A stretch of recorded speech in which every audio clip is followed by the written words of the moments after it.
Mississippi उत्तरी अमेरिकी महाद्वीप की सबसे बड़ी नदी।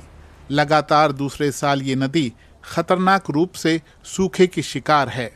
इसमें पानी इतना कम हो गया है कि माल ढुलाई करने वाले जहाज़ों का चलना मुश्किल हो गया है। इससे किसानों को खास तौर पर परेशानियों का सामना करना पड़ रहा है।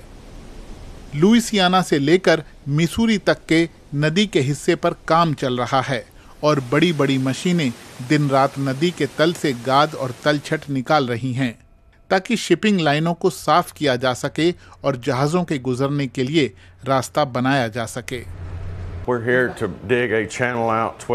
हम यहाँ चैनल खोद रहे हैं 12 फीट गहरा और 300 मीटर चौड़ा, ताकि नदी के जरिए होने वाली व्यावसायिक आवाजाही ना रुके, खासकर इस सीजन में जब यहाँ मिड साउथ इलाके में फसल की कटाई का सीजन है।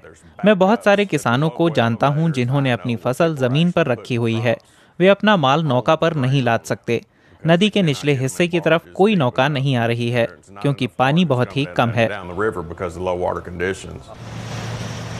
अमेरिका के बड़े भूभाग में किसान माल ढुलाई के लिए बहुत हद तक मिसिसिपी पर निर्भर हैं, लेकिन सूखे से नदी की जलधारा सिमट रही है और पानी का स्तर घटता जा रहा है।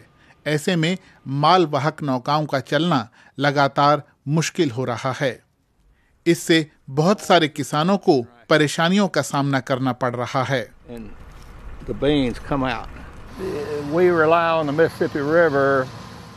हम मिसिसिपी नदी पर बहुत ज्यादा निर्भर हैं। खेत के जितने इलाके में हमने कपास लगाई है वो तो नदी के जरिए नहीं भेजा जाता, लेकिन गेहूं, सोयाबीन और कभी कभी मक्का को भी हम नदी के जरिए खाड़ी तक भेजते हैं।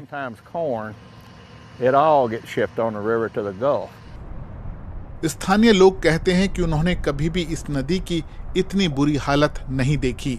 अधिकारी अपनी तरफ से पूरी कोशिश कर रहे हैं कि नदी को शिपिंग के लायक बनाए रखा जाए।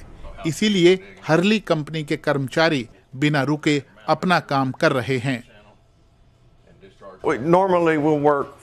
आमतौर पर हम यहाँ इस चैनल में 4-5 महीने काम करते हैं और इसकी सफाई करते हैं। लेकिन इस साल तो हम लगातार काम ही करते जा रहे हैं, न्यू ऑरलियंस से लेकर सेंट लुइस तक। अभी नौकाओं में उनकी क्षमता का 50 से 60% माल ही भरा जा रहा है ताकि सुनिश्चित किया जा सके कि बोझ के कारण वो नदी के तल पर मौजूद कीचड़ में फंस न जाएं। लेकिन बदलती जलवायु के बीच ऐसी भी चिंताएं जताई जा रही हैं कि ये जल संकट कहीं स्थायी समस्या न बन जाए। हम लोग बारिश की दुआ मांग रहे हैं। मतलब हालत बहुत ही अजीब है। हमें अच्छी बारिश चाहिए ताकि नदी में पानी आए और सबको थोड़ी राहत मिले। यहाँ जो हो रहा है वो बहुत अजीब है। केविन जॉन्स कपास की खेती करते हैं और विल्सन काउंटी में रहते हैं। उनकी फसल तैयार है।